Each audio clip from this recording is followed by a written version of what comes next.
safe. What's the plan? Well, I think we have a responsibility to, we're not safe mathematically yet. So we have a responsibility to make sure we approach the 3 games left in the right manner. They're 3 tough games. Starting with Newcastle, obviously, tomorrow. And then the Chelsea and the Arsenal game. There's lots of talk of buyouts. I mean, we were speaking yesterday at Villa about, possibility of, what happens when a consortium moves in. You're in a similar situation. How much do you need to know about this, and how much you need to be kept abreast of it? Well, the chairman's, has promised me right from the start that he would keep me, in touch with the situation and everything else. But you concentrate more on the football. I'm here to manage the football team and manage the football on the club side. So, and that's what I've done, Peter. I've just concentrated on trying to get the results that we've needed to stay in the Premiership. The chairman has to do what he has to do. I can't affect that. But he's been, like I say, he's been very open and honest. But it's, you hear sometimes people saying, "Oh, it won't affect the players," but as a manager, it's got to affect you, hasn't it? Because it's who you're working for. I've just honestly, I've been so focused on trying to get the results for the team, for the club, for the supporters, for everybody connected, that I've washed away that that thought. I've just pushed it to one side, and that's most probably the best way of dealing with it. We saw yesterday Manchester United starting next season's business, if you like. Are you going to start getting underway, do you think, now you've got that safety? I won't be spending that much money on a player. No, do you want to start your business? I think it's different. I think that when you're talking about Manchester United and the top teams can just go out there and get what they want. There's no limits to what they can get. If there's a deal to be done, and usually there is a deal to be done, they have the money just to go and take what they want as early as they want. As long as the 2 parties are happy and the player's happy with it, they get deals done. When you're a little bit further down in the food chain, you have to work harder to get what you want and what you need to keep going. So we'll be putting things in place, and hopefully things will drop. If they don't, then we have to move on and look for other things. So it's more difficult, it's more taxing, but then that's something I've got used to over the years, Peter, so it's no problems. But I'm thinking you've made a pretty big impact since you come in anyway. You'll have an even bigger impact if you've got a pre-season. I'm guessing that that's your mindset, that's what you'll be thinking. Well, we need to change a few things at the football club. I've said that right at the beginning, and nothing has moved in my thoughts in that way. But having a good close season helps you have a good season. Managers, they think you go off on holiday and you do this and you do that, but 90% of the time you spend trying to put things in place for the following season. And I think if you look at most of the best managers, they spend most of their time close season, although they might be away with their families, on the phone trying to sort things out for that coming season. You can't just leave it and turn up for pre-season and expect everything to fall into place. And I guess if you'd like a bit of longevity here, wouldn't you? Because otherwise, you don't want to be known as a firefighter, do you? The last couple of seasons you come in and you say, well, you don't, do you? Well, it's something that you get labelled with, and something that, like I say, you can't do nothing about. I've had quite a long career, and I've been promoted out of every league, Peter, as I've said before, and people don't talk about that. So I do my job. I'm very, very pleased that I'm in football, and I'm very lucky to be in football, and I do the job to the best of my ability. And if it means that I have to move quickly, then I have to move quickly. If it means staying at the football club for a long period, like I did at Stoke, and have the relationship that I had with Peter and the coach family, where you can actually have that longevity, then brilliant. That's fantastic. No one will be more happier than myself.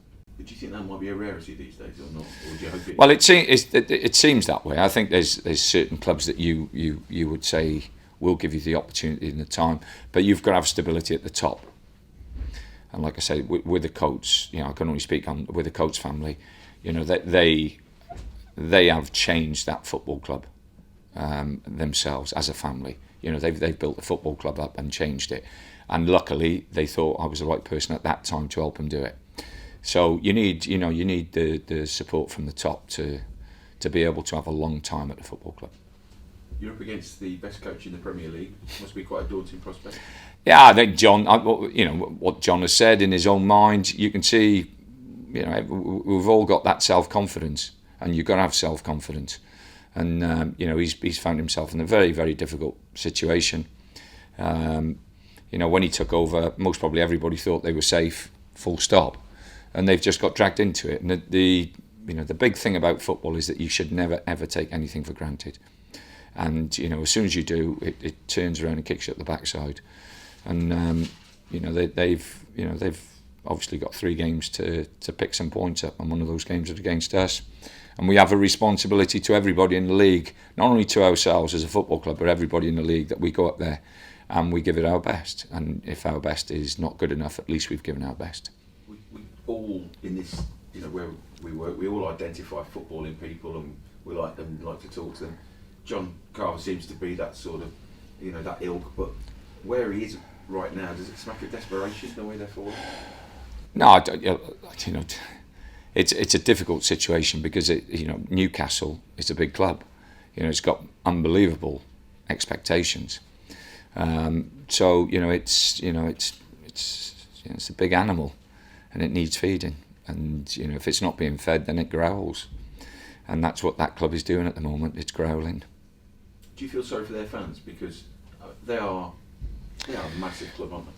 You feel sorry for all fans. It's not. I feel sorry for the supporters at QPR who spent really good money over the period of time, and they're in trouble. You feel sorry for everybody down at the bottom, because it's tough. It's really, really tough. And Sean at Burnley, and the supporters who have followed them all year, and they've worked their socks off, and it hasn't just dropped for them. And those 2 clubs have still got a chance of staying up, and they'll keep fighting and keep going. And I think if you look at our league compared to leagues in Europe, that nobody gives up. If the British managers at the bottom of the league, if you have a look at them, they've kept their clubs going. You have a look at Nigel at Leicester, that was all falling away, and Nigel's kept that going and got it going again. And you have a look at what's happened at QPR, what's happened at Burnley. They're real football men, but they're fighters as well, and that's a massive difference, I think, in this country to other countries. Does it annoy you, all the British managers at the bottom? No, not at all. There's you're given a vehicle to work and to drive, and if it's not as plush and as expensive as another vehicle, then you accept that and you get on with it, and you do the best you possibly can. To go to and draw with Liverpool, to go and beat Manchester United at Old Trafford, you glean something out of those little results, Peter, now and then. Just finally, off the back of that, I mean, you must be hopeful of going up there and getting a win off the back of a fantastic result last week. Yeah, I think it'll be tough. I think obviously the game is now, everybody up in the northeast realises that that it's do or die the next 3 games. So there'll be I'm sure a different atmosphere there. But what we've got to do is go up there and make sure that we put our performance in and give it our best shot. And if it goes for us, brilliant. If it doesn't, we just got to make sure that we come off the pitch knowing that we've given everything. Tony, John said that he received quite a lot of support from other Premier League managers and coaches. Just wondered if you were one of them, whether you'd sent them a message of support. No, I've been fighting for my life here. I've been giving myself support. No, like I say, I don't know John that well. I've come across him a couple of times in respect of him being a coach rather than a manager. I actually think I managed against him quite a few years ago when he took over from, or was it Kevin Blackwell? It might have been Kevin Blackwell at Leeds. I might be getting this mixed up. So I don't think I've come across John that much as a manager. But you don't like to see any manager. Well, it's like I say, Nigel's going through it. Chris is going through it. Sean's going through it. Everybody. If you're in management long enough, then you go through these periods, and I've had that.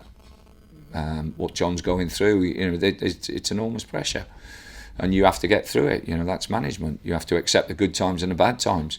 If you want to be in this game, then it's unless you're at the top. I'm very, very lucky to have the best players and the biggest clubs. Then you take that out, and we all suffer. So character building. he looks as though he's handling it okay to me. But you'd have no qualms of making it 9 straight defeats for them anyway, would you?